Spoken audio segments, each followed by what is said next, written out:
Yeah, well, That's a good-looking flag. doesn't really matter when your country is completely Till they reform and become like the second largest economy in Europe. for about 20 years. Yeah. Yeah, 20 They just years got to and do then more exterminations. Then they'll be fine. yeah, that's exactly what was going to save them. Yeah, making not as much ethnic backgrounds. Yeah. Right, not like just going, "Hey, everybody can get along. We can all do this. See, we're doing it." Let's have 15 national anthems so everybody can be Mhm. fine. Oh my gosh, it's almost like their society was what our society's turning into now. And look what happened. Yeah, weird. There is that. There is that. I just made that realization now. They tried to accommodate everybody, and look what happened to them. They Yeah, got and absolutely it's fucking like bodied. yeah. It's like, dude, if you don't want to be part of a country, like you're not gonna be. Like Hmm. that's very apparent, Yep. very apparent, Yeah. in That's all hindsight. right. Just imagine how bad this one's gonna be because we have like ARs instead of M95s now. And also guns and nukes. That's fair. Yeah. Well, let's try not to set the air on fire. Well, that ship has sailed, bud. That's fair. And I mean, to be fair, the guy that really did want to weaponize nuclear technology was a guy who was Hungarian who was really salty about World War One. Really? Yeah, that was the guy that wanted to use I forget his name, but it was a Hungarian scientist who was part of the Manhattan Project That's weird. who Yeah. instigated that because Oppenheimer and E equals MC squared guy. Um, Einstein. yep, Einstein. Yep, E equals Yeah. MC squared guy. Yeah. Wanted to use it for like energy to like improve the world and stuff. And this guy was like, "How about we set the air on fire?" Right. So It didn't quite work, but it worked enough. that's fair. But like the best part is like when they were like after the Manhattan Project when he was died and he donated like all his research to science and like his journal and stuff. This guy was like in his like mathematics for everything like that because there was a significant chance the first time they did it like scientifically for what they knew at the time that when they split the hydrogen atom it would cause a chain reaction and split every hydrogen atom in the atmosphere ending all life on the planet. Yeah, that's what they would think. Yeah, that's what they thought. Yeah, yeah, yeah, Yeah, yeah, yeah, he was yeah. the guy that was like, oh, it's only like a very small percentage when it was like a 50-50 Yeah, according right, to the right. math. Yeah, and this guy was just so he just wanted to kill people so bad by setting the air on fire that he was Yeah, it's willing a to risk, dice roll, and yeah, it's 50-50 to risk odds. all life on the planet that about this thing. And I'm Yeah, like, that's what I like about him. if you're rolling 2 dice, you roll above a 6, it's Hmm. gonna happen. If you roll below a Hmm. 6, it's not gonna happen. Yep, and We'll he see. they fucking did it and it worked out in the end, but everyone was really pissed at him apparently after he died about like discovering that he basically just like lied and cheated his whole way into almost ending all life on this Just planet. he wanted people to fucking die. It's just like insane. Yep. So he was Yeah. actually a Hungarian guy who was really pro monarchy in What World War One. So and it's like, yeah, I mean, the old school dudes. yeah, this one's for Franz Ferdinand, nukes Japan. Yeah. Yeah. Oh gosh. Yeah. Franz is But an idiot, he by the was an way. idiot. He tried He's a way too hard. arrogant fuck. Like he was told how many times, "Hey, not a good idea to be rolling down in an open fucking vehicle. There's some guys that want to kill you." Yeah. Nope. I'm gonna be stoic, and I'm gonna be part of the He had to European represent monarchy. the empire. The Yeah, strength of the empire, yeah. yeah. And how'd that work out? Great. Yeah, For like the first 2 months.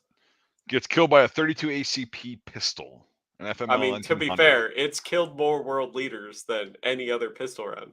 Well, yeah, that's the thing is like people are, if they ever ask me like, what do you think is one of the most influential firearms of all time, like the FN 1900? Yeah, it's killed a lot of people. 32 Millions. ACP has changed more governments and more factors in this world than any other bullet.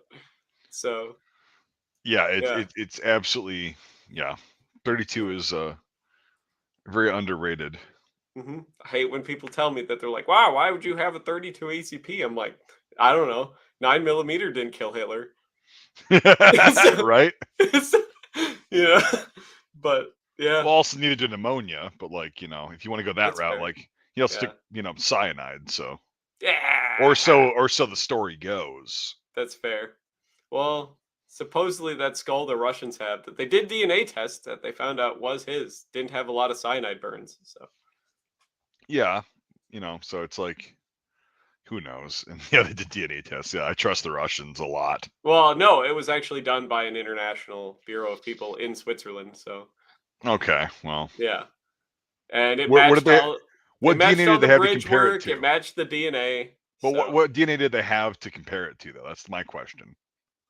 'Cause you well, have to have some DNA to compare it to. they were able to get like skin oils and stuff off of stuff that he signed, and like other things that are his Mm, hair, skin flakes, and stuff. yeah. So, and yeah, and it matched all his bridge work because he had some fucking elaborate, horrendous bridge work. What do you mean bridge work? Hitler had a lot of like teeth bridge work.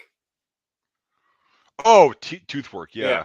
Yeah. So, Yeah, I suppose like most of the people back then that could actually afford it would get work done, and the people that couldn't, they just kind of went toothless. yep. And he had a lot of very elaborate bridge work done, and the skull matched a lot of his bridge work. So, Hmm.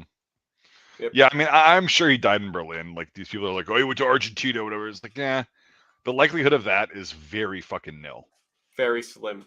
very nil. Because And yeah, however he was going to get out of that country at that point was not going to happen. So, unless you had a fucking tunnel with a supersonic fucking train that went to Spain or the coast of Portugal or some shit like that, yeah. and then you had a boat that was not going to be under the supervision of the Allied fleet. Like, I mean, come on. Yep.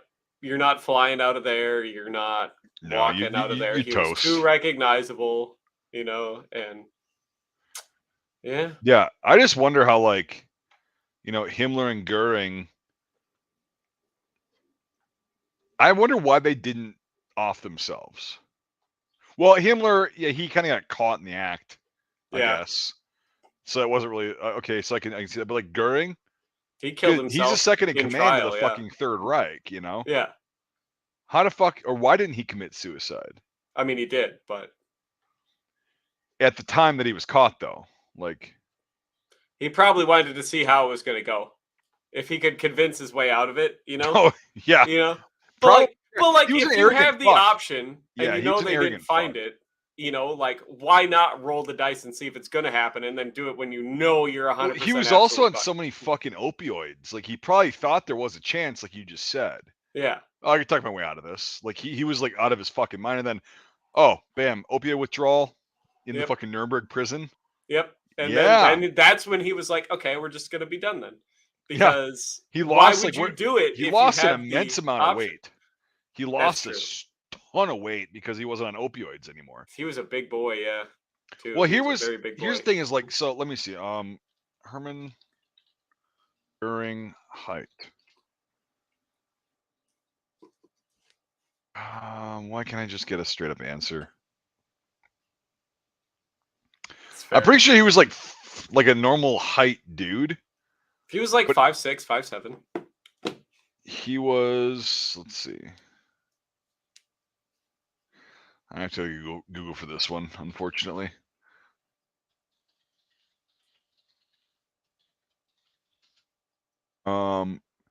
Said he was 178 or 1.78 meters tall, 178 centimeters. So he was like fucking 5'10". I'm 178 centimeters. yeah. So he's 5'10". So he was an average, like, well, a little Yeah. bit taller than average back then, but like still average height, dude. Yeah. Dude, that guy was fatter than I am, and I'm 6'3". I've got fucking 6, 7 inches on him, and it's like, dude, big boy, very big boy. Yep. Well, he Yeah. kind of fell off of it after taking over the flying circus and shit like that in World War One. That was his real heyday. So Yeah, but like he was actually a really good pilot. That's the thing. he was. Like, That's why he took over after the Red Baron got killed. Mhm. So Yeah, well, yeah, he was like this one of the like the runners yeah, up he was the for second most decorated pilot of the German army in World War One. So yeah. Yeah, he was a great pilot and he got into some because I've seen him wearing an SA uniform in the yeah, 20s, right? When he yeah. got in with like Hitler and all that shit, like after they started wearing uniforms. Yeah, they And got it's him because he was such a symbol from World War One. So well, he he was also very knew aerial influential. tactics very well, and he like kept up with them. It was like Mhm, Rommel. mhm. He adapted infantry tactics to use with tanks. Yep. That's why he was like these guys kept up with the shit. They kept They their were knowledge very ahead going. of their time. They embraced Yeah. a lot of new technology and new ideas and stuff. So Yep.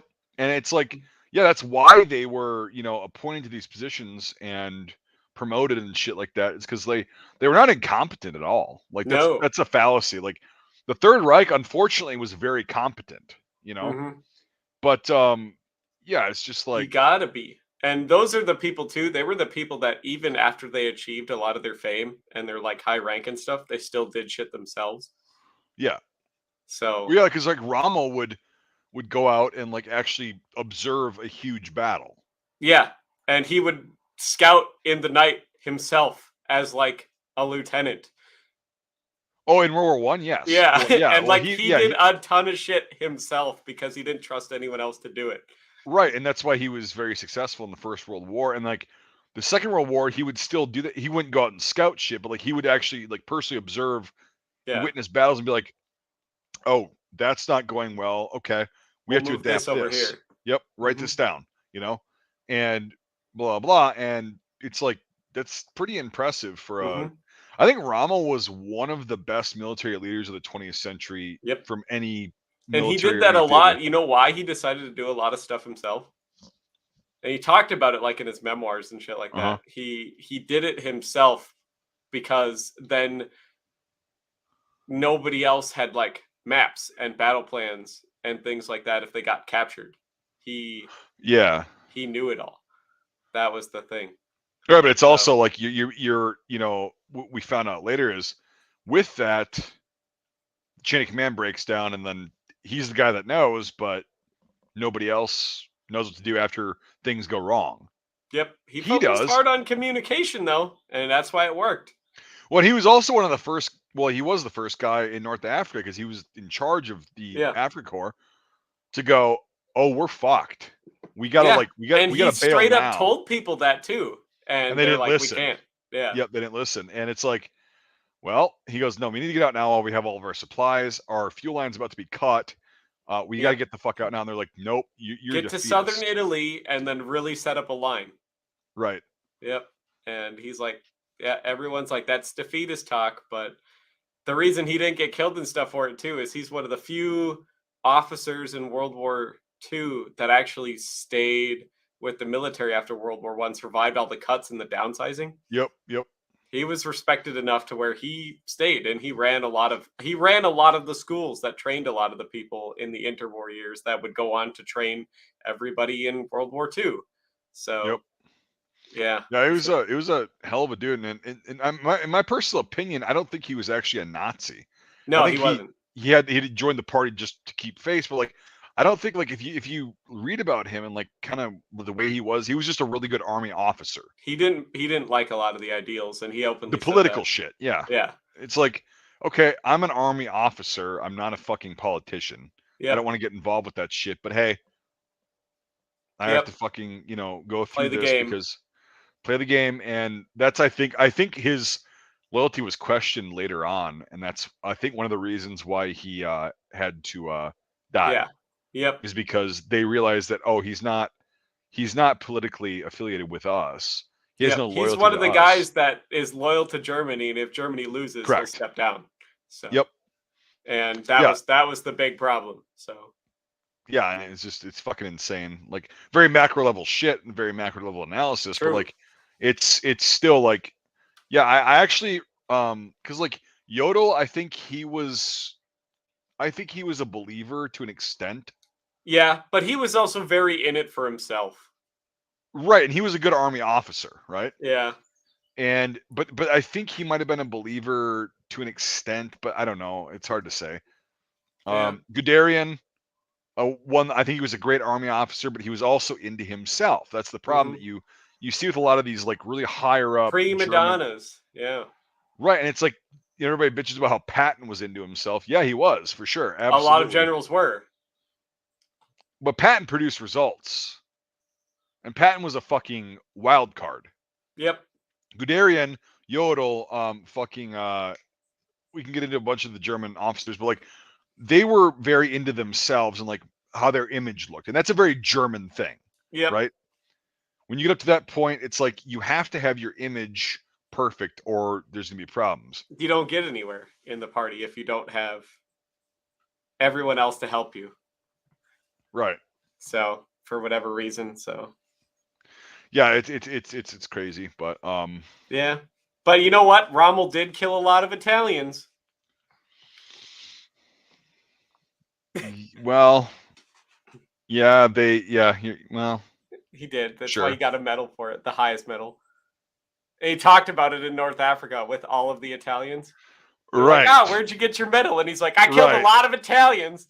So, Yep, in the First World War, but like yeah, then all of a sudden we're working together and it's like they respected him for that though, for yeah, telling no, them I that. mean, like, because So, he was a good army officer, hmm, and it's like if you're not a political fucking stooge, yep, another army is going to respect you, even though they might have fought you 20 years prior. yeah, They'll be like, no, you did your job. We were doing our job. Fucking, it is what it is. yeah. He did talk about how much he hated the Carcano a lot. Actually, Maybe he did. Like, who knows? Like, he talked about a lot of the Italian stuff because he liked to inspect it all himself yeah, to get to understand how it would work and how it would be employed. So, like, he inspected a lot of their machine guns and even down to like their ammo and like the propellant and stuff that was used in it. hmm, And he talked about how much he disliked the Carcano, but he gave it a lot of credit because he's like, credit to the Italians for making something that may not be the best thing, but they can actually make it. yeah. So, Well, and compared to a G98, a Carcano's not as good, in my opinion. no, it's not. It's not at all. But And it's very finicky because here's the thing: is like I'm sure Rommel experienced the G88 as well, right? yep, And the problems, the packet clips, and later on, like when they went to the 8805, like the problems, the yep, loading system, going on chargers and shit like that. And the Carcano has got its flaws, but when it does work, it's these are. I'll bet you, without having like any knowledge on this, I'll bet you one thing he didn't like was the actual caliber because he probably knew about all of the innovation of the 6.5 caliber in the yes, 1890s, right?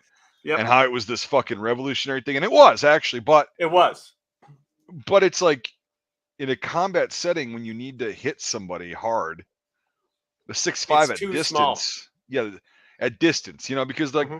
especially where he was like in the fucking Italian, the The Austro-Hungarian Alps, / yeah, Italian front, that was very far distances you were slapping each other with, which is great if you're a Carcano because you can reach out and touch somebody. But touch them, yeah, and that's the it'll thing. fuck them up, it'll hurt them, but like Yeah. a fucking 8 millimeter, a 7.92 by 57, or Hmm. a 8 by 50 rimmed, from a Yep. 95, that's going to go far as well, and it's also going to hit with a little bit more thud. Yep. So, And the other thing he didn't like about it is because, all the winter equipment, yeah. there's too much fine motor skill manipulation in the Carcano. What did he mean by that? Using the safety and trying Well, to access the trigger, clearing jammed magazines and stuff, which would freeze up in the frost and yes, the yeah, there snow you and go. everything. Yep. He applauded the M95 for using only gross motor skills and also the Gewehr 98 for being able to use the safety and ease of clearing Yeah, with I suppose in, gloved in a hands. very fucking cold environment, yeah, that's Mhm. accurate because yeah, I hadn't thought about that, but like, yeah, the Carcano in a very cold environment would be shit, Yep. cold and wet environment, and Hmm. it's like that's what the entire Italian front was. Yep. And he talked about how because of the how the safety and the cocking piece is set up where it has that kind of little rail but there's that Yeah. space kind of trapped between the cocking piece and the rail. Oh, ice gets in there. He said ice and dirt would get in there and cause a lot of Carcanos to not go off. Hmm. So, Yep. Yeah. but Because I'm looking at mine right now on the wall. I'm like, yeah. I'm seeing that now. I'm like, Mm-hmm. yeah, that definitely be an issue. Mm-hmm. So a little bit of snow gets in there, and then you get a light strike, and your round doesn't go off. And if you really need that, you're done. Talking about the sighting arrangements. So I've been trying to like figure out how to make a video where I can actually show like the actual sights Yeah. and like how they're calibrated, which is it was an understanding with the training that like so the actual like ladder is flipped forward into the stock how it should be for your combat sights, Yep. and the battle sight itself is like if the front sight, like the inverted V, right, Yep. is just like a tiny bit visible in the bottom of that. It's like 100 meters, right? Yep. And then 200 meters, you have to gauge it yourself. Yep. And you have to go a little bit farther up. And then 300 is like towards the top. And then 400 is at the top of the Yep. V. And it's like, well, yeah, it's very subjective to people. Like, True. And how you like it to be cited and stuff like that. Yeah. Because right. some countries did, which another thing that really confused me, which for most people you don't need, but like a lot of countries did it where you want your target to be visible above your front sight. Right. Right. And a lot of countries did it where you want your front sight to obscure your target, to be like on top of them, Yep. And I'm trying to find a specific thing where it's like a list of what countries did what when, because sometimes they flip-flopped and shit like that, and it just there's no rhyme or reason to it. But the Italians, I know this for a fact, was actually one of the people that wanted their target to be visible right above the top of the front Yeah, sight. aim center mass. Yep. Yeah. Yep. So that's why at like the small distances you really wanted the front sight blade to barely be poking at the bottom of the rear sight so you could see your target, but still have a judge of where your front sight blade was. So yeah, it's weird. But the Germans were If very you're not big used to on it, it's weird. And yeah, it's yeah. like once you practice with it and you actually understand it, it's actually a pretty accurate rifle. It is a very accurate rifle, and I also like how it gives you the option where it's kind of like people give stuff shit for like the Gewehr 98 for having those like big wings that like obscure your, but like that's also a fucking fantastic battle sight because if they're right on top of you, Just line it up. yeah, as long as your front sight blade is in that big fucking U, that And the so rear is the sight target. makes, It's yeah, like pull you the hit 'em. trigger, it's good to go. Yep. It works great at night. It works, all, and the Italian stuff is kind of that same way. As long as your front sight blade is in that V, it's really easy to judge at night, especially when they started to put radium paint on fucking everything. As long as your fucking little dot was inside that V at night, bam, you got somebody, Yep. That's a cool thing about it that a lot of people seem to not get about why the sites were so big, because I know everybody likes to have their sites so unobstructed and everything now, but well, it's because a lot of people that comment are American, and we have target sights. Yeah, we have really good target sights on our rifles still to this day, right? But target sites aren't great combat sites. No, they're not. But like they're good for distance. But that's why I like the A2 and the A1 is because it has that same concept of like in the rail, not looking through the aperture, in the rail. If you get your front sight post somewhat lined up with the rails at close range, bam, you're good to go. You don't need to think about it. Yeah. Right. And it's like, I mean, even like honest to God, like when I was in, we had the M68s, the aim point ones. Yeah. And when we were doing mount, it was like I would turn the 68 off and just use the front sight post. Yeah. That's it. Like it with no rear sight. Yeah. It's like the front sight post. If you're on it, it's gonna fucking hit because you're fucking less than 10 feet away from somebody usually. Yep. So at that point, you're just trying to hit center of mass at a fast moving pace. So you're there. very fast, yes, and you don't Yeah. have time to line up shit. Hmm. Even a battle site like a G98 or whatever, like you don't have time. It's just like point and Yep. shoot. Hmm. And so And that that's where helps with the that. Having that big obstructing rear sight helps with that. So and also like the front sight post on an M16 AR, actually very effective at close range. yeah. But like that's something that like because the old school like late 19th century designs, they all had very small, relatively like front sights. Well, yeah, they're all expecting engagement distances to be like 1,000 meters. Right. And So then yeah, the US was they were guilty of that too because their fucking sights on the 1903 and on the 1917. microscopic. The Buffington sites, Jesus yeah, Christ. Yeah. I mean, microscopic. yeah, it's insane how small and like precise they are. But like, yeah, if you got to hit somebody at 800 fucking yards, yeah, you can do it with those. Hmm. But then what the fuck do you do at 50 yards? You just look down the barrel. Right. So that And you was a hope for lot the of countries' best. answer to whatever it is. It's like just look down the barrel. Line it up as best you can and pull the trigger. Hmm. Yep. So aim for the belt. Yeah, that's what they say because it's in the middle and it's going to shoot high. They knew that. Hmm. So then they're going to hit the chest or the head.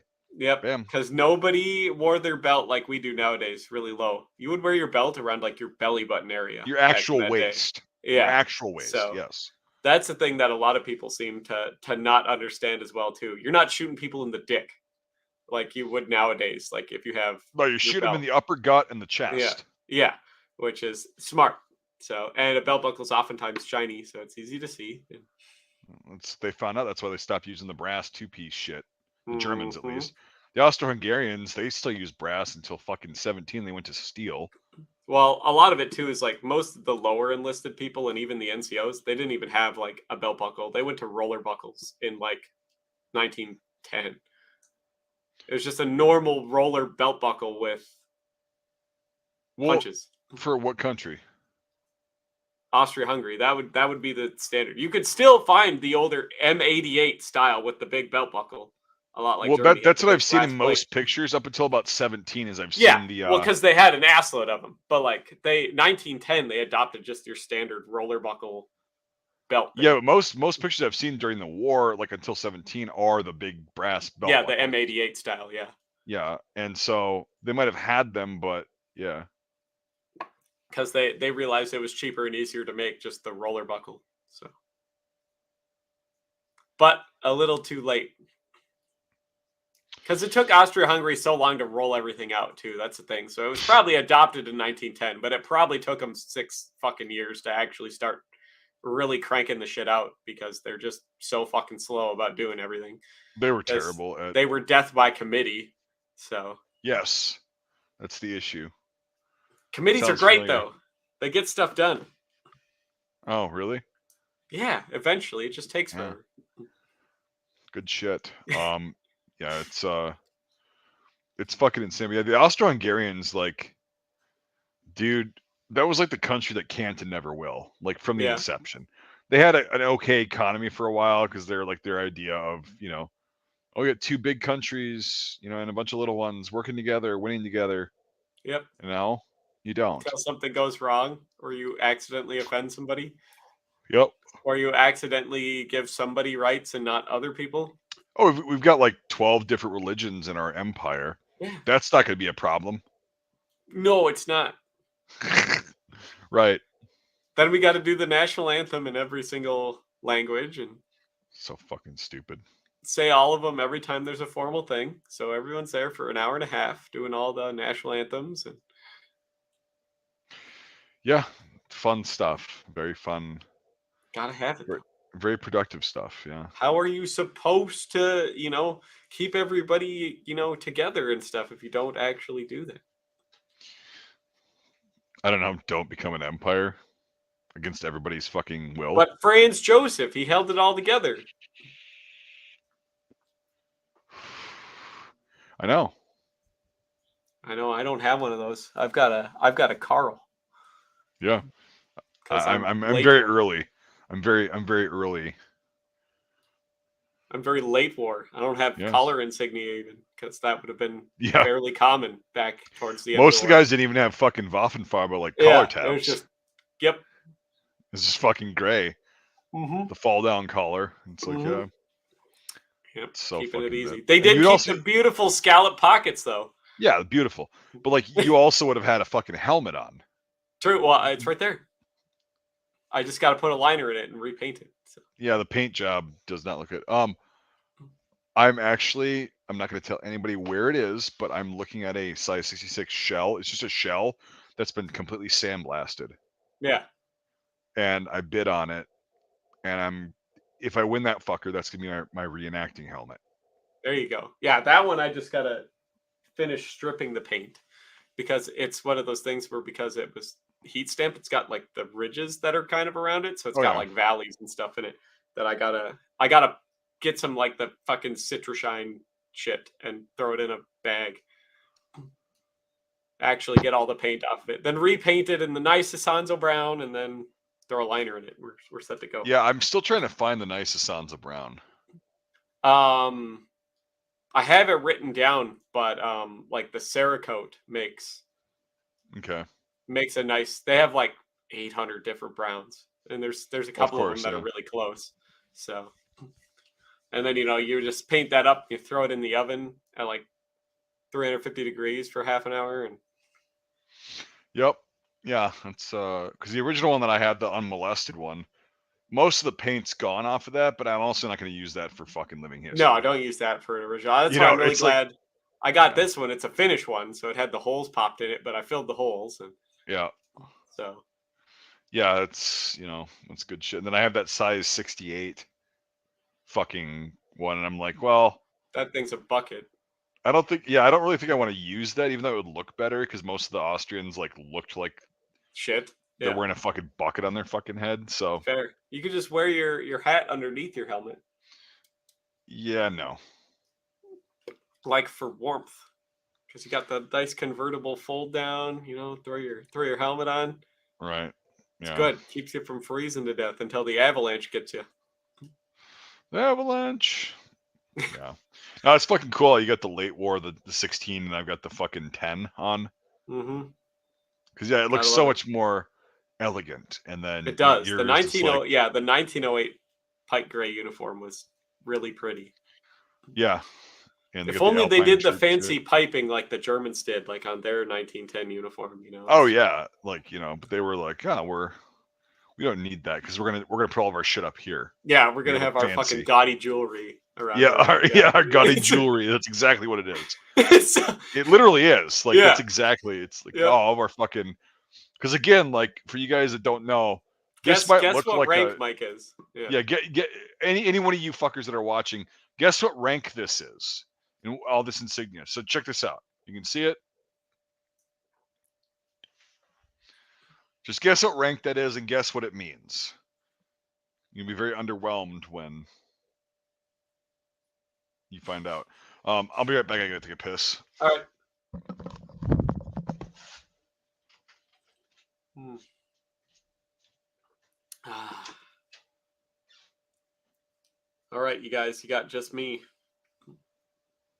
So, ah. Yeah, I didn't put them on, but I even got my fanciful. Oh, hello, hello. We're talking about Austria-Hungary. So, yeah, Mike didn't have his on, but I even went as far as to get the whole shabooties.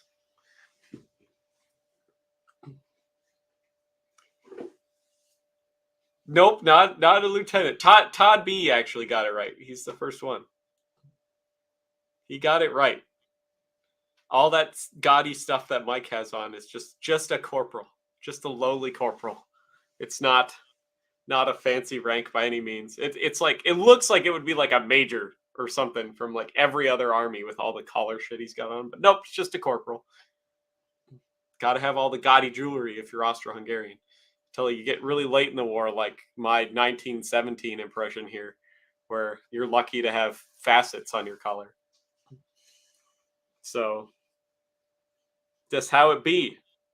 How it do be. Yeah, I gotta.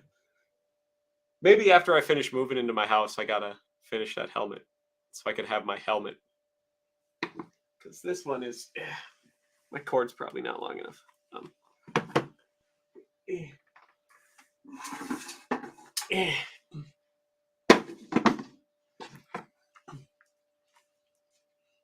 So, this is my original Austro-Hungarian 1917. You could tell it's an Austro-Hungarian one because the pins are up so high and it has the actual like bales in it.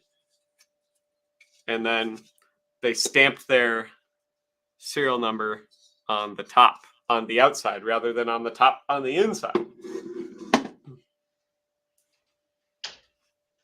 The Warcholiski Tractor Factory made my helmet.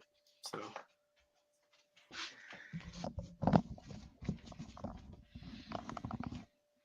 Todd B got it right. Yeah, I know. I see that. Got it right. Have to. Yes, it looks all fancy and shit. Looks like an officer's insignia from like any other country, but it's just a fucking corporal. Yep, just a lowly corporal. Gotta have all the gaudy jewelry, though. It's part of their impression. Yep. Gotta do it. And I these like are the nice are brass these buttons. the Edelweissen that like you got, or how did I get these? I got you those. Yeah, because from Italy, they're smaller. Right? Yeah. Huh? Yeah, from the dude in Italy, right? That's where you got them? Yeah. So who makes them all himself? Because everyone does the German ones, but nobody does the Austrian ones. Because the Austrian one is different. It is the unbroken branch, which the German ones are all broken branch. And theirs is all stem forward, whereas all the German ones are all stem backwards. So right, yeah. So yeah, that was pretty cool. And then I use these stars. These are actually these are the Hungarian stars. The Hungarian ones, yeah. Yep. They're like the metal ones, like the private purchase. They're not the what the hell is that material you were saying about the fiber? The cellulose ones. Cellulose ones. Yeah. So it's like this. So honestly, like if you're a nerd and you give a shit about this would be like, I'd be like a upper middle class soldier because I could afford to have custom metal stars made for my insignia. Blah de blah de blah. The Edelweissen are like pretty nicely made, and then you'd see the lower enlisted that would have just like the issued cellulose ones or the stamped steel ones. They had a lot of stamped. Yeah, like steel, just shitty, like they would just wavy. like paint over them white.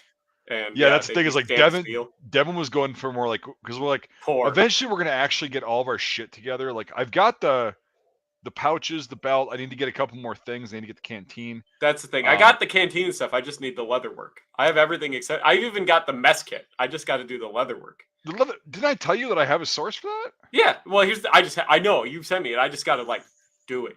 Oh yeah. Because I got them, and those pouches look really good. I'm gonna have to like kind of wet them down, and I'll put some actual clips in there to like mold them to look used. But like it's like when Devin and I get our shit together, like you know what we should do, man, honestly, like for a photo op and just kind of a vacation, is we should go to the Black Hills in South Dakota. They look exactly like the fucking the Dolomites. Like the vegetation, the rock structures and everything is exactly like that. We should go out there for a photo op once we get our shit together, because it'd be like early war, like 15-ish, fucking Alpine warfare, which was miserable. Absolutely. But nobody gives a shit about that front. No, nobody cares. The only front in World War I was the Western Front. That's true. That's all anyone cares about. And then they don't even care about like the French, who did like 75% of the line on the Western Front. Oh, in the Western Front, yeah. And the Belgians about 10%, and the Brits the other 10%, and then the Americans 5% at the end, at the very end. Gotta have all the other countries so involved. Yep. Gotta do it. They're all the most important. I think I have somewhere here. 1 second.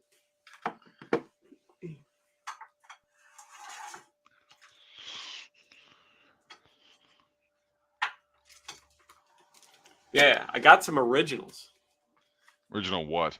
Of the stamped cheap steel Oh yeah, yeah. stars. Yeah, and Well, they're dude, kind they of haven't changed. off-white.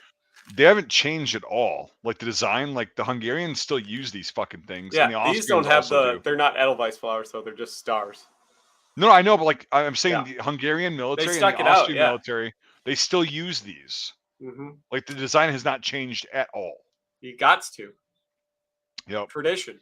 The empire still lives. Yeah, There's for the their sleeper ranks, it's cell like movement.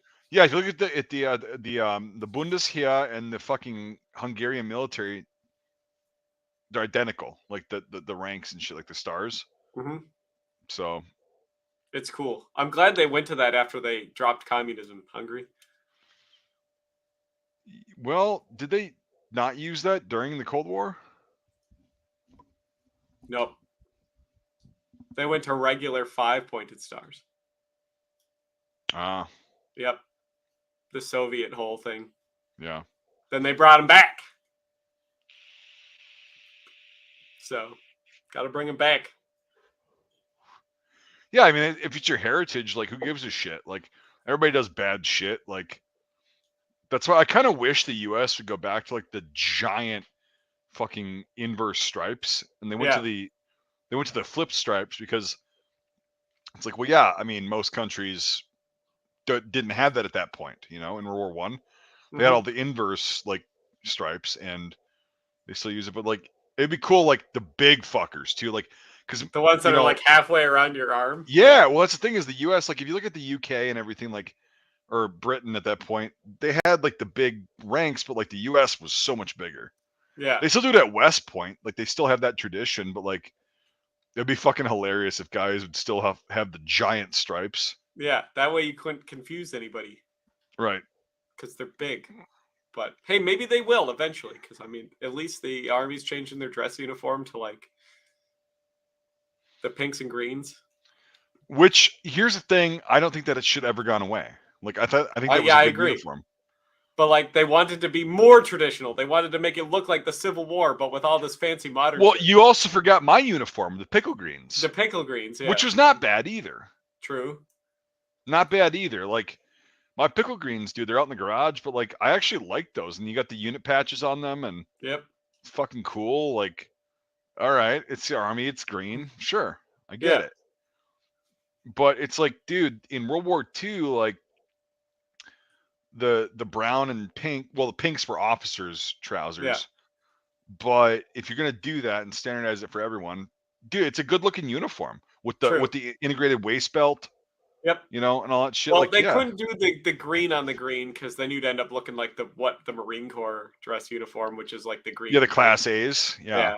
instead of So. their blues, because I mean, the Marine Corps blues, which is patterned off of the British Royal Marine uniform, Yep. nobody knows that, but like, Shh. No, we can't talk about how Britain's influence shit.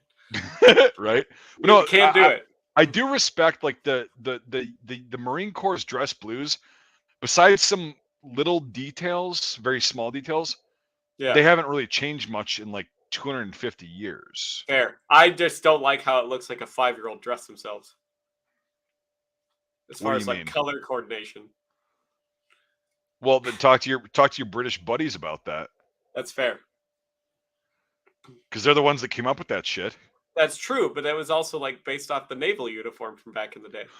Okay, well, the Marine Corps is oddly enough A part of the department of the Navy. Navy. Yeah, but why doesn't it Whoa! look like the naval uniform? I know there's gonna be a bunch of Marines that are watching this later on. But here's the thing: is my Marine friends that I know, like in Yeah. Discord or past or present, they're all like, "Yeah, we're part of the Navy." Like, Yeah. yeah, we could not do our The job ones without the that are fucking Navy. actually like serious and like give a shit about the history and stuff, they're like, we're Right? part of the Navy. Yeah, Yeah. and they're like, we couldn't do our job without the Navy, and I'm like, correct. Hmm. You know, because like the Navy is a huge branch, the Marine Corps is not. It's really not. I think besides the Coast Guard, is the Marine Corps like the smallest branch? The Coast Guard's bigger than the Marine Corps. Okay, so yeah, there's not a Yeah. lot of Marines. Which okay, you have your pride. You're part of something that's very hard to get into. Yes, I will say Yeah. that. I know that. Again, I've had so many friends who are Marines. My dad Yeah. was a fucking Marine, right? And then he joined the army later on after he got out. But like, so I know that like it's cool, it's fine. But again, the Marines' original job was to protect ships. Yep. Ship to ship, which is ship to fine, shore combat. dude. Because here's the thing: is those guys were fucking badass, right? It's like, okay, a lot of their job is boring, but it's like, no, they had to be such good shots they could fucking shoot them from the masts of their ship onto the other ship and hit their officers. Yeah. And another thing was the Marines are meant to protect a ship in the event Correct. of a boarding thing. Yes. That's their specialty. Yeah, Marines, like, historically, they're fucking batshit. Like the British Royal Marines, every country that's had the Marines, right? The Yeah. equivalent of the Marines, they're fucking batshit. They're amphibious, batshit dudes Mm-hmm. that have to be able to fight in any kind of setting, any terrain, but Yep. mostly maritime, right? Yeah. And then in World War One, that changed because then they started putting them on land, like inland, Yep. right? With no Navy support, it was all Army It's like support. fighting on a boat, but there's less water. Yeah, there's just creeks. We gotta just swim. We gotta swim in the creek. But no, it's like in World War One, like people don't realize this either. Like guys that are listening, you might not know this. Most people don't. Is like, so the Marines went to France in 1917 wearing their forest green, their P12 and P17 uniforms, right? There was no supply of those uniforms because A, they're getting the dye from Germany, just like France was for their pants at the beginning of the war. But hey, another rabbit hole. And it was just like they couldn't keep up supply. So the Marine Corps actually, once their forest greens would wear out, they were issued Army uniforms. And some guys for a while would cut off their Marine Corps buttons, which were the like different than the Army The buttons. They brass weren't buttons, the yeah. they were the eagle, lobe, and anchor instead of just the American seal, like the Army seal. I thought that they didn't have the eagle, globe, and anchor until later. It's just the eagle and the anchor. It might have been, where the fuck is, I have some repros It was here that just are, the squatting eagle on top of the like globe or whatever. It wasn't the anchor. There was let me see. I can Google this. Yeah. You're right. I just want to make sure. Yeah, because I forget what year they adopted the EGA, but Well, it was a. Oh, so it is the eagle and anchor. Yeah, you're correct. And they actually still have that on their uniforms, which yeah, is funny. So yeah, the EGA came out towards the end of the First World War, like when they would do the collar discs after, after the armistice and shit. So yeah, but it's the eagle and anchor, and so and the 13 stars. So some of the guys would cut their buttons up, but here's the thing: is like in World War One, every time your uniform would wear out, which happened frequently for guys on the front because of rot and whatever, or there chemical was exposure. even a suspicion that there was gas used, you would have to turn in your fucking uniforms and get new ones, or when you had them laundered, they'd get mixed up because it was such a clusterfuck. Yeah, So it's like a lot of the Marines that were cutting off their buttons from every uniform and then sewing them back on, just like rank on both the Marine Corps and Army uniforms, guys were eventually like, well, we all know who each other is. It doesn't fucking matter. And so you generally don't see that towards the end of like, especially from like June and 18 on, you're not going to see a lot of like distinctive insignia. Yeah. All these guys, the Marines and the Army, are going to look pretty much the fucking same because of supply issues and just, okay, I'm done cutting my fucking buttons off for the 10th time this fucking month. Yep. I'll just pocket them or put them in my A bag that's on a train behind the lines, and we'll go that route. And so, yeah, the Marines at the end of the First World War, the armistice, like in 1918, were indistinguishable from Army soldiers, right? Yep. And it's like, and also they were so Belleau Wood. That's a huge battle that in June of 1918. That is blown way out of proportion. Right. It was a shitty battle. It really was. But like, for both sides, that's what a lot of people seem to forget. The Marines didn't just body the Germans in Belleau Wood. Oh no, they lost a lot of killed and wounded. They had a lot of casualties. Yeah. Yeah. I mean, it was a technical victory, but it was definitely like a pyrrhic They crossed victory. a fucking field, an open field against machine guns. It was like 500-600 yards of machine guns that were in the woods. You can't fucking see them. Yeah, no. So, but it was bad for everyone. But like, okay, so Belleau Wood happens, right? And everybody's like, oh, the Marine Corps can do its thing. Which, to be fair, there are accounts from both the Americans and the Germans that the Marines were able to pick off Germans at 800 plus yards Well, with yeah. their service Have you seen rifles. the sights on the 1903? Yeah, but also the Marines Yeah. are very well trained because of their history, you Yeah. know, having to shoot accurately at distance. So the Marines have better marksmanship than the Army. I will say that. They Yeah. do. I wish I could have gone through the Marine Corps like marksmanship Yeah. qualification. Well, let's 'Cause just take a look at the rifles they use nowadays. The A4 versus the M4. yeah, you've got more distance. Yeah. A Like little bit the more. A4 is It's a not much much, better but it's rifle. Yeah. yeah. Well, the A4 it's heavier, and well, there was some Army units like even when I was in Yeah. Iraq that were using the A4. So like the 3rd ID out of Fort Benning was using the A4 still. Well, I good. forgot The A4 is which better than regiment. the M4. I actually agree. Like it's for distance. I mean, an M4 to give it to like a squad leader or a fucking PL or a platoon leader or Give the shorter gun to the people that are like in charge. yeah, and like yeah, I mean the extra like pound and a half on an A4 versus an M4 with all the shit on there, you know, Yeah. it's like yeah, you know, I like my Nah, buddy when let's fuck it. Let's make a weird 270 and adopt a whole new gun. yeah, sure, yeah, well, I won't get into that, but like Yeah. no, so when I was in basic, I was in basic at the same time that my buddy was. That I ended up I was in the same unit with him, but like we were at Benning together, and he got issued an A4 in Yeah. his unit, and so he trained and like got familiar with an AR on an A4 platform.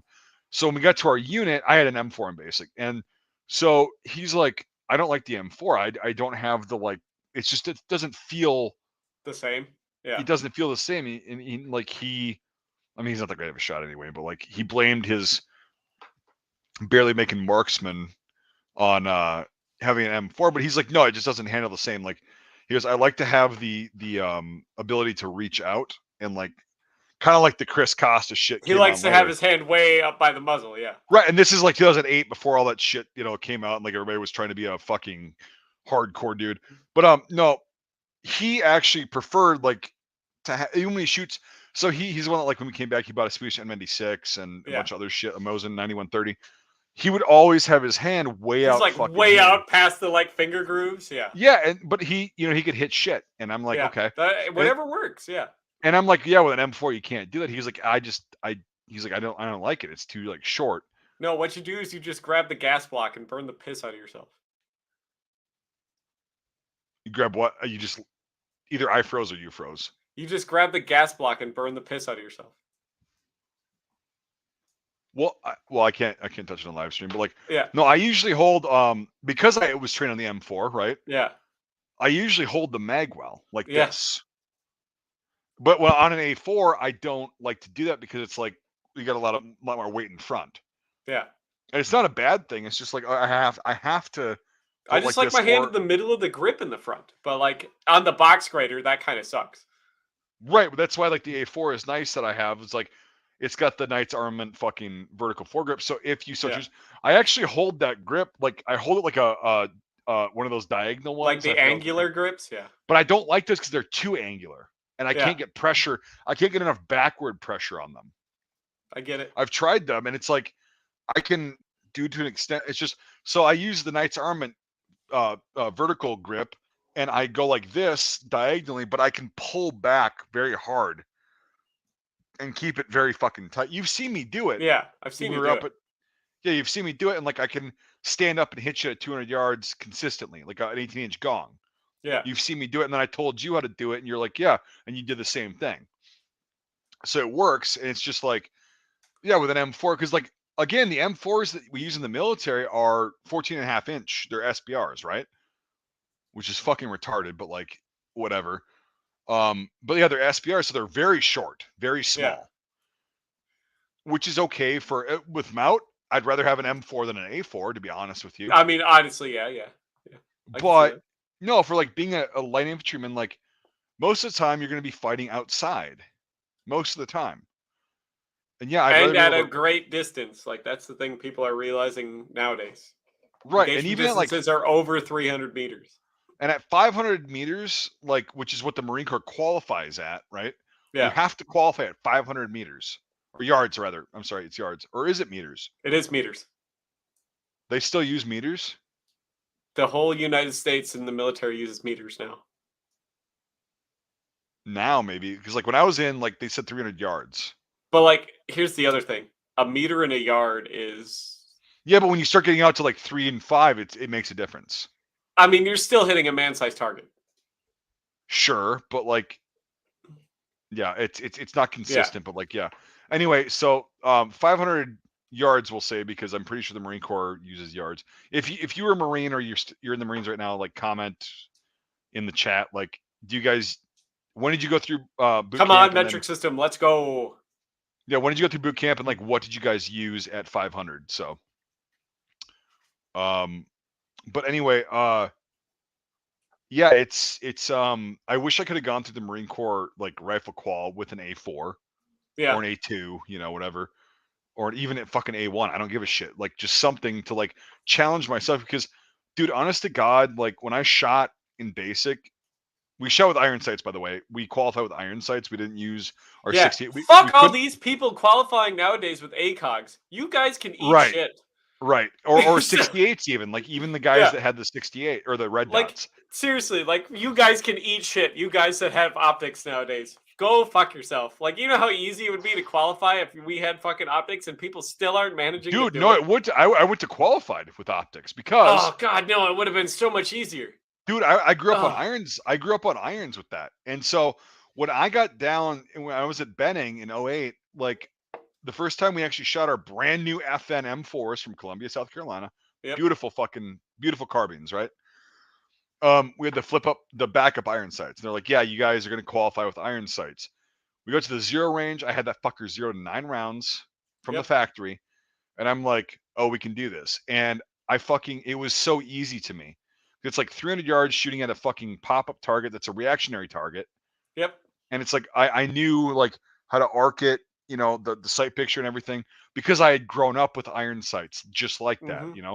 the aperture sight with the 3 prongs in the front. Now, we got our 68s on after we qualified initially, and I got experts. So, yeah, that's what I was saying. It was like, Yeah, I got 37 out of 40, and should have been 38. I fucked that one up big time. The other two, I just plain missed. yeah, I just fucked them up. Like, there was one that I'm like, I don't think I missed that one, yep, but whatever. So anyway, I got expert. Doesn't matter. But like when we got out to this moving target range, and I talked to Chris Jones about this because he was down at Benning the same time I was. Um, there's this moving target range at Fort Benning, or there was, where you're like elevated in certain spots, and like these targets are like at 250 to 300 yards away, and they're moving on a diagonal kind of like yeah, track, right? We got our 68s. We had zeroed them at the range, and I was like, okay, I was having some issues with it because I'm like, it's throwing me off. I'm not used to this. So I got it zeroed. It took me like 12 rounds, but I got it zeroed. And we go out to this moving target range, and it's like 250 yards, but it's very visible targets, right? And I'm sitting there, and I'm just like, I can't lead it with the front sight. That's the yeah. problem that I had. I lead You targets don't with, have the 2 points of and I reference. don't know. I was shooting either in front of it or right behind it. The elevation was fine, Yep, but I was just I'm like, Jesus Christ. And so I'm sitting there, and our drill sergeant's like sitting there, and he's like, "What the fuck is your deal? What the fuck is your problem? Like, you're a good shot. You just fucking proved that on all the ranges that we went to with irons. What the fuck is your problem? You have a fucking CCO. It should be so much fucking easier. You point and shoot, put the dot on the fucking target." And I'm like, I just grew up using iron sights. I yep. don't get this, like leading targets. He goes, then flip up the fucking iron sights, flip up the backups, turn your fucking CCO off. So I did that because you can see the backup irons through the Yeah, CCO, through the right? yeah. And so I turned the CCO off and I flipped them up, and I was like, down, down, down. And he's like, what in the fuck? He's like, this is something I'd never seen before. This is so fucked up. You're telling me you can't use a fucking CCO, which is 10 times easier than fucking iron sights. And I'm like, Having that point of reference. I agree with you. that's Having what I the said. point of reference is Right. better. I Yeah. said, well, Joe, sorry, I grew up with iron sights. Like I know how to use iron sights. This is totally foreign to me.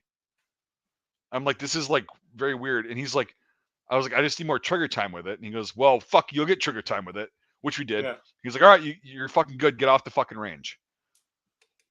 There. And I'm like, okay, well, it was just weird because most of the other guys did better with the CCO, right? Because Well, it was just yeah, a because dot. it's literally point and shoot. Right. But yeah, it was just weird. Like, I mean, I eventually learned how to use it Yeah. okay. I was never really good with the CCO, to be honest with you. In Mount, yeah, I can fucking hit you with it. It's just And extra weight and shit to carry too. It's also just yeah, something expensive to break. dude. And so with that, right before I got out in 2012, in 2011, we got ACOGs, Yeah. right? In my unit. After we had deployed, we were back in the States and everything. We got ACOGs. The only time I've never qualified on a range is the first time I use an ACOG to qualify. Yeah. I got 19. You need 23 to qualify, right? Out of 40. I Yeah. got 19, and everybody's like, "What's going on, brother?" And I'm like, "I have no fucking clue how to use this thing, and I Well, can't to use be my backup." fair, the ACOG isn't super intuitive No, and like they gave us without like a them fucking explaining it to you. they gave us like a 15-minute crash course Yeah. on how to use it, and I'm like, "Okay, I zeroed it, which is Mhm. fine." But I'm like, I have no fucking clue how to use Because this, I and like the Chevron optics. Chevron optics are great. I love those a lot. But but you like need a the lot of, ACOG is fucked in a but lot of how you you also have use to it. spend a lot of time on them, right? Yeah. And I got like 15 minutes, and they're like, "All right, mount this thing, go zero it, and then fucking go qualify." And I'm like, I didn't qualify, and all the NCOs in my unit were like, "What the fuck? You didn't qualify? There's no Well, way." it's just stupid because the top of the chevron is like 100 Exactly. meters or less. The bottom point, the tippy top of Which the chevron on the we can never bottom, come up with that fucking. There's a word yeah, for it. it's like 200 whatever, 200, Yeah, and then go down from there, and it's like, but I was so used to just irons, and yeah, so finally, like, because I tried it twice. I think I got 22 or 23 on the first one, or the second one yeah, rather, which is like marksman. And I'm like, this is not me. And one of the NCOs that he privately purchased an ACOG right yeah. before we got issued them. He was like, I don't know what's your fucking deal, dude? Like, he had a heart to heart. He's like, what's going on? I'm like, honestly, I'm just an iron sights dude. Like, believe it or not, I'm just, Yep. I don't know. And he goes, all right, well, he goes, take your fucking ACOG off And just and just qualify that fucking, way, yeah. yep. Because I couldn't use the backup irons at the I mean, ACOG as because, long as you could qualify, who cares what you use? well, that's the Use thing is whatever like, your preference is. so Yeah, when I did that, it was 36. yeah. You know, it was like fucking expert, like immediately. And I'm like, and he just goes, that's really fucking, like, that's what everybody always said about me, like with optics. They're like, that's really fucking weird. I'm like, But dude, like that's better. How much when the US actually gets locked up because they're gonna get absolutely bodied when the US military actually gets locked up in like an actual slog fest. How many people that are now qualifying with optics aren't gonna have optics because there won't be that many in the supply line? I don't know. And they're gonna need to be able to engage at irons with iron sights. Yeah, it sounds like a boomer fud thing to say, but like, I don't know. I just, my eyes are still good, Yeah. right? I got good genetics with that, thank Christ. But I mean, optics, like, I can use it. Like, so I've spent some time with my ACOG on the A4 clone, right? Yeah. And I got it. Like, you saw it, we shot it Yep. up there, right? And it's like I can do it now, but like I needed to put like fucking several hundred rounds through that thing, and I missed a lot. And I'm like, what the fuck? But now I I've mean it's a got it. good optic and stuff, but like everyone should know how to shoot iron. Yeah, and the And one thing shoot well with irons. Like I don't want you to be like I know how to run irons and understand the concept of how they work. I mean like shoot yeah, well with irons. yeah, I don't know, it's a weird thing, but like, it's what I'm good at. Okay. Mhm. And I understand, like, dude, the ACOG gives me 3.5 fucking power magnification. Good stuff. I know how to use it now. I still don't feel comfortable Yeah. like using I'd be more comfortable with irons, like flipping up going, okay, well, we're at 300 yards. I can barely see the fucking thing, but I can still see it. Bam, click, click, and then Yeah. I'll engage it. But like, Good to go. it's just it's one of those things where it's all personal preference. And there's some people that could not qualify to save their life with irons, Yeah. but you put a CCO or an ACOG on there and they're fucking shooting expert, Yep. And I I'm like, get it. okay, Sometimes it's the distance that the zoom helps a lot of people. yeah, but it also fucked me up because, like, so I shoot with both eyes open. I Because think you're you've noticed supposed that, like, to. Yeah. Well, yeah, but I think you noticed that like when we were shooting together, like I shoot with both eyes open. Yeah. So the first time I use an ACOG after my whopping 15-minute like crash course on it, I had both eyes open and the magnification was fucking me up. I was like, Yeah. It takes a lot of getting used to with and so I closed my magnification. eye and I'm like, oh, I'm not used to shooting like this. Okay, Yep. am I actually like And it's like I know I'm right eye dominant and all that shit, so it's not Yep. that. It's just like it was just weird and very It's definitely awkward. hard for your brain to get used to. You do have to practice with that a Right, lot. and Because here's the I thing is shoot with both again, eyes open as well, but like yep. using an optic with both eyes open can put a lot of strain on your eyes Well, and that's the thing is like so a 68 I could shoot with both eyes open and hit the target. because there's An no zoom. ACOG I had to learn I have to close my eye, Yeah. which eliminates my field of vision on this side Yeah. and like the overall. But hey, I just know I have to do that, right? And Yep. if I close my eye with an ACOG, I can hit the fucking target. Yep. Right? I just need to know where the target is, and it's shit like that. Like with shooting, it's like that's why it's all up to the individual. And like, what are you good at? What are you comfortable with? What are you Yep. proficient with? That's why people are like, oh, you got to get a Glock, you got to get this. It's like, no, I want somebody, whether we're just shooting for sport or if we get invaded someday, Yeah. whatever. I just want you to run what you are comfortable and proficient with. I don't give a fuck what it is. It's not a bigger dick contest. I'm better with iron sights at this point, right? Yeah. Okay, that's fine. We'll also take that into consideration. Okay, there's targets 500 yards away. Going to be hard for me to see and hit. You have an ACOG with a longer barrel. Okay, Cool. I'll try to spot for you. You know, Do shit what you like do that. best. Yep. Yep. And yeah, that's the thing is it's just like shooting is so much fun. It's really Yep. fun. I And to get like it. to like figure out what you are good at and what you're not good at. Yeah. Because like what so in your experience, what are you weaker with? Like what are you not proficient with a lot? I'm pretty consistent with a lot of stuff, but I prefer iron sights. But we got to use Elcans, which are 3.4 times Mm-hmm. zoom. I'm familiar with that on the 240. Yep. Yep, because it was the same exact sight, the Elcan 134. 145, right? No, ours was the 134. So it's a little bit smaller. No, it's the same exact thing, but it has a different. Or reticle for the Yep. 556 versus the 762. Yep.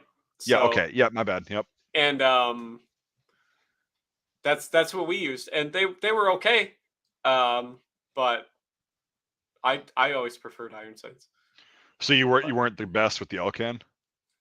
I mean, I did pretty even with it, but I like the iron sights because the Elcan ended up just being extra weight and it was expensive, and you would bump it and jog it, and it would throw off your point of impact and stuff. Mm-hmm. And the gun just balanced a little different, and because we didn't have the ability to do like front foregrips or anything, we didn't have a rail system. We had plastic round handguards. Yeah. Yep. So like that's why you just center of the foregrip. Well, So also an Elcan is a fucking yeah, like you said, it's a very heavy optic. It's it's a old very school. very heavy optic, Yep. and um, but and also like it was weird because imagine having an M16A4, but you have the M4 buttstock on it. So the short recoil Yeah, yeah, tube yeah, yep, and yep. the adjustable buttstock. So you have a full length barrel, but you have the adjustable buttstock, which it sucked having your optic on your rifle at a certain spot, and then you have to like adjust your buttstock way down because of your body armor and stuff. It wouldn't Yep. quite like line up right with your depth perception and like field of view, which kind of sucked because like I realized that without body armor, I liked it on this spot on the rail because they're all numbered, you know. I Yep. liked it at this spot on the rail, but when I was wearing body armor, I'd have to move it one rail forward to get the field of view I wanted out of the scope. And I just wasn't gonna fucking do that all the time. So it's just easier to have iron sights because they worked the same no Yeah. matter what. So Yep. and so it's just shit like that. I didn't want to have to sit there and unthread the fucking screws and move it one rail forward, one rail bracket forward to get the Elcan to be at the field of view that I wanted compared to just using the iron sights. So Right. Yeah, and I get that. And yeah, it's just Yeah, like the L-cam, we used that for a bit after we like because most infantry guys in the army at that point were like, you're gonna qualify with iron sights, and then we'll go and play some games with the optics. And we put the L-can on there, and once I had it zeroed, it was, and we also got the I can't remember the model name, but like the thermals. Yep. But it wasn't the old school thermals. It was the new one. It was gray, and it was like it was only about this big. Yeah. But that thing actually was pretty fucking cool at night. Yeah. Oh my god, that was pretty fucking cool at night. Because they'd pop up the targets. They had thermal blankets on them, so they would emulate body heat or simulate body heat, not emulate, Yeah. but like it would simulate body heat, and then so you could see them kind of pop up, and it was like a vague like figure, Yeah. and it's just down, and it's fucking cool. It is pretty cool. Technology, baby. But the 145 to me, it was like it was a horse apiece Mm-hmm. because it was like I can do the same amount of fucking damage with an iron sight, but I Yeah. don't have 2.5 pounds of shit on top of my feed The tray. 145, it's a good site. That's the thing about the LK. It's a great site, but I'm also not gonna spend $2,000 on a rifle sight. So Yeah, well, here's the problem I had with any optics on the 240 when I was a 240 gunner is like it was on my feed tray cover, so you got to reload it, right? yeah, And it's like fighting against that, and then I can't get the feed tray cover all the way open, so I have to because hold the it open. optics in the way. Yep. And so my AG would have to actually do things when I usually be like the one that loaded it myself and whatever, and he would just give me the ammo. But I'd have to hold it open, and he would actually have Because to it would load fall my back gun for me. otherwise. Yep. Yeah, and he'd have to load it for me, which he didn't care. Like me and him, we didn't get along in Iraq, but like when we got back, we were a great team. Like because they're like, yeah, all right, Birch, you're the 240 gunner again, and then so and so, you're the AG, and we just both looked at each other and we're like, oh fuck, we don't like each other. We just had a talk of like a 5-minute, like, hey, Yep. let's just get over it. Shit happened, Yep. we have to work now together. So he was a really good AG, and he knew that I was competent, and he didn't have to fucking do anything more Yep. than just give me ammo because he knew I knew how to load the fucking thing and like clear it and fucking be good to go. And so, but like at night, I told him like the first time I used the thermal optic, the new ones, because we had just gotten them. I opened the feed tray cover, and it like literally I opened it and then I let go of it and it bounced back down, and I'm like, oh Jesus Christ! I'm like, hey, so and so, you're gonna have to put the fucking belt in there, and I'll have to drop the feed tray cover because this thing's heavy. He goes, got it. So he clears the fucking feed tray itself of any obstructions, loads it, and he goes, all right, good to go. And I went, like he trusted me, like his hand was in there, Yeah. but he's like, all right, good to go, got it. And I was like, all right, we're up. And he's like, that really sucks. And I'm like, yeah, it's not good. And then all of a sudden I But how started are hitting you the supposed to see the body heat in the dark? well, right. And then all of a sudden I started hitting the targets like nobody else was because they were all like new guys. And I'm just sitting there fucking destroying the targets, right? Yeah. And he goes, he can't see anything because he didn't have nods. Yeah. But he's like, you hitting them? And I'm like, oh fuck yeah. He goes, wow, that's awesome. Yeah. But no, he was also the one that like there was a time where it was actually that same qualification weekend. So it was during the day, and both he and I had combat patches, right? We were in Iraq, and we kind of knew how to work basically every weapon system as an infantryman, right? Good to go. And I'm sitting there qualifying during the day. And I think I told you this before, but I'll just tell it for the viewers. Like I'm sitting there, first target, he goes, it's gonna be 500. Got it. And I'm firing 3 rounds in a burst on a 240. Bam, Yep. target's down. He goes, next one's gonna be 800. 3 rounds down. He goes, next one's 300. He's a good AG. He's just calling out targets. He knows I know what I'm doing, and I know that he knows what he's doing. I'm just like, right on. Teamwork. It And makes the dream work. But it was just so simple. It was so fucking easy. And so 300, bam, 3 rounds. This range, quote unquote, safety. He's a fucking E4, no combat patch on. Ooh. My AG was an E4. I was an E3, which is funny. But anyway, so this guy's an E4, and he goes up to me. He goes, "Hey, private, you got to be shooting 5 to 7 round bursts on a 240. You know that, right?"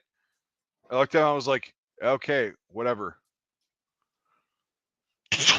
3 rounds, 600 yards, down with iron sights, by the way. Yeah.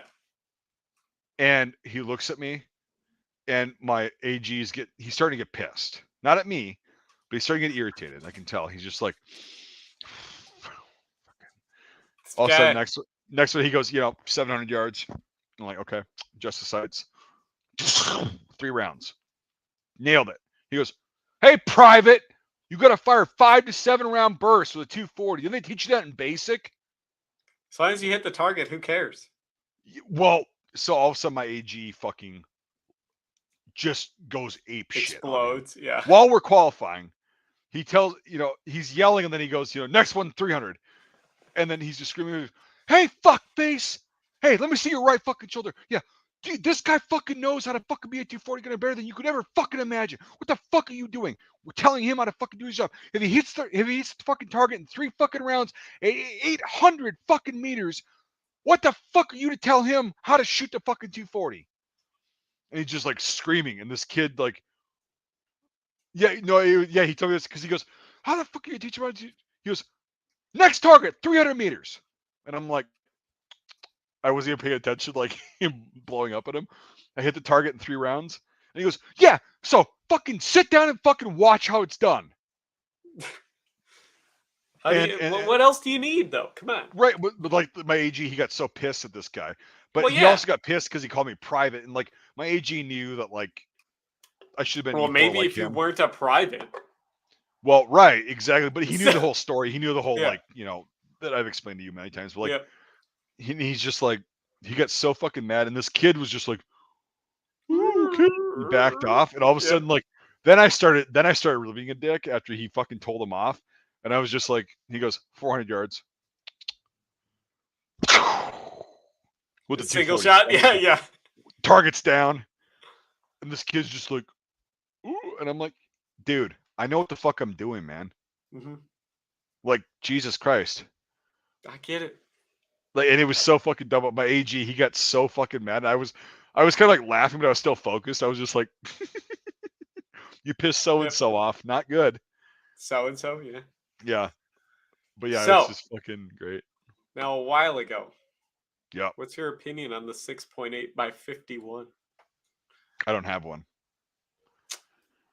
My only opinion is, why isn't it 308 a round we still use?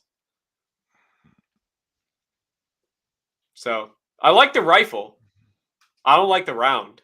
I like the new Sig Spear. I like it a lot because you use the same lower for the PDW, the carbine, the rifle, the designated marksman rifle, the squad automatic weapon, and the GP machine gun. All use the same fire control group, trigger, and stock. Okay. I like that. I like the modularity of it. Change the upper, and you got everything you could possibly want. Yep. Okay. I love that concept. Great. Saves manufacturing, saves time, allows everybody to do everything. Okay. But why not just go back to 308, which is a round we currently have that has almost the same performance and all that other good stuff? That's the question that I had, and like I didn't delve too deep into this shit because it's like I knew. Here's the thing, man, is like you said, it's like you've already got it, right? What is 6.8 versus 7.62? What are the ballistic coefficient differences? Okay, I'm sure there's been 6.8 is marginally better, but for the vast majority of shooters in the military, it's nothing. It doesn't matter. Right, and so that's my point, is the majority of shooters in the military are not good. Let's just I'm just gonna fucking say that now. Your 6.8 isn't gonna do anything different than, dude, even in the infantry, right? Mm-hmm. There are a lot of like really shitty shots in the infantry. Yeah. Like they couldn't hit the barn if they were standing in it. Yeah. Barely like I told you like before, do you know what the average expenditure per kill of infantry rounds? That doesn't include at firing ranges, like in combat, per kill was? Yeah, but here's the thing: is like I know you're gonna come up with some radical number, but like it's also the military. The U.S. military has always been, well, not always been, but like pretty good on suppressive fire. So you got to Yep. take that into consideration. Yep. But But do you still, still know what the number is? no. It's 128,000 rounds per kill. Hmm. Yeah, and so 128,000 rounds. Not talking about caliber. That's about $100,000. Yeah, per engagement. So like that's per kill, and that's just in like combat expenditure. Not Right. like at the range, not at qualification, not at, Yeah, blah no, blah no, no. blah I blah get, blah. I get that. I Yeah. get that. Like, it's like, I don't know. It's. I mean, the U.S. military is a lot better off in marksmanship than a lot of other countries' militaries. I will say that, but Yeah. that's also not saying much because, like, again, I've witnessed this personally. I'm like, Yeah. It's not uncommon to just suppress fire. I get it. But dude, most of the people in the army have a marksman badge.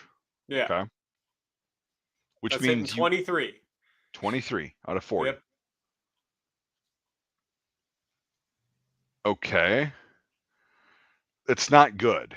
No. Like in an infantry company, you'd expect to see all expert badges, right? That's just over half. Right. Yeah. It's 60% or roughly something like that. I don't know. I'm not a mathematician. So in the army itself, you see mostly, those little Iron Cross looking badges? That's marksman. That means they got 23. Yep. If you see a marks or a Iron Cross with a bullseye in it, they got 30 out of Yep. 40. And then, I have an expert badge with multiple fucking bars I can wear on it. You can only wear two at one time though, which is fun. I'm a good shot, right? I grew up shooting. I'm familiar with it and I love shooting. Yep. I was among the fucking 5% of people in the military that can do that. That's not it's just so like, okay, if you're going to give somebody a Gucci fucking marksman round, right? Yep. That performs nominally a little bit better Yeah. than a fucking 7.62 by 5.1, they better be the best of the best, right? Yep. Better than I was, right? Yep. But hey, let's just start this new fucking round and But whatever. if we're hitting barely over half the targets, why bother? That's my whole Right, argument with it. right. And You it's can't like, nobody can exploit this brand new technology. Why bother? Just make it fucking. And here's the thing. Great. The round is literally the same case length and the same diameter as a 7.62 by 51. Literally just bore the barrel out and shoot 308. yeah. Done. Done. I'm glad your round operates at like 70,000 psi. Great. That's why Yeah. you got to put the steel bimetal case on it. Great. Well, That's not going to that, matter. yeah. Yeah. That's just going to create more problems. Just use 308 because they're like, I'm glad you want to reach the engagement distances out to like 400 or 500 meters and still effectively kill at that distance. Great. 308 does all of that without operating at Correct. 70,000 psi. Correct. You don't need a fancy bimetal case to do that. And it's Well, we got something to we figure out how to spend our already money have. somehow. We got to figure out how to spend our money somehow. That's fair. Stop raising my taxes, you fuckers. Right. Well, How's that sound? How about spend the yeah. money you have? Because it's still way more than you need. Yep. I think we should just get rid of the Marine Corps. That'll save a bunch of money. And the Space Force. Fuck that shit too. Just fold the Marine Corps into the Coast Guard and have them watch all the light ships and scrape all the barnacles off the buoys and all that other good stuff. That'd be the way to do it. Maybe the barnacles off the buoys. That's right. Hey, to be fair, I don't want my buoy to sink because all the barnacles are on The shark, he's got lifeless eyes it. until he bites you. And those eyes are all joy. Cold, Yeah. dead eyes. Like a dad size. Oh Yeah, gosh. it's just fucking stupid. But Yeah. yeah, I mean, There's no reason for it. That's the thing. It's just it's just reinventing the stupid. wheel by creating like a 15-sided shape. Like it's like Well, it's just I can remember like they've been wanting to use a 6.8. It was a 6.8 SPC for fucking ever. yeah, And now they're because like, it's right in the middle of 556 and 308. I get it. okay, yeah, that's okay, whatever. Like, but the 6.8 and 51, it's like, You're just making a 308 that's operating at way higher pressures right. that you don't need because 400 meters is the like engagement distance. Yep. Hooray. Or you could just use a 7.6254. Yeah, but why would we want to go back to rimmed ammo? It's only worked for so many other countries But also you can pick it up and use it, over which and would over not and be over again. convenient, right? You know, Yeah, fair. it's But fucking that's a goddamn Russian round. Why would we want to use that?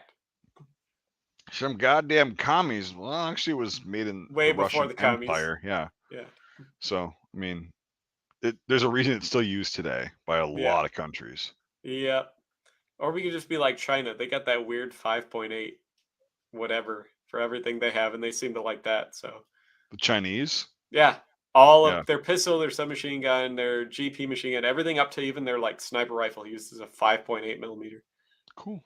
Yeah. Good for them. So yep, they only have 3 rounds like in their arsenal for all of their like general purpose stuff. They have a 5.8, but it's a pistol length, and that's also good for their submachine gun. And then they got a 5.8 slightly longer one, which is for their assault rifle and their squad automatic weapon and their GP machine gun. And then they got like a high powered one, which they can run in their GP machine gun and their marksman rifles. So Right. it's the way to do her, I think. But like those 2 rifle rounds are all interchangeable with everything. So you just change the gas settings. Right. So God, fucking rednecks with their goddamn trucks. I get it. You know. I get it. Yeah, well shit, it's been an hour and a half and It has been. seems like nobody's interested. But they'll probably watch it later and be like, oh, you guys are cucks. Which is That's fun. fine. I love those comments. Very Yeah, fun. it's fine. Anyway, yeah, you wanna fucking wrap it up? Yeah, we could wrap it up, and then I gotta go shampoo the carpets. Yeah. It's a fun Shampoo the task. carpets. All right, thanks for watching everybody, and we'll see you next time.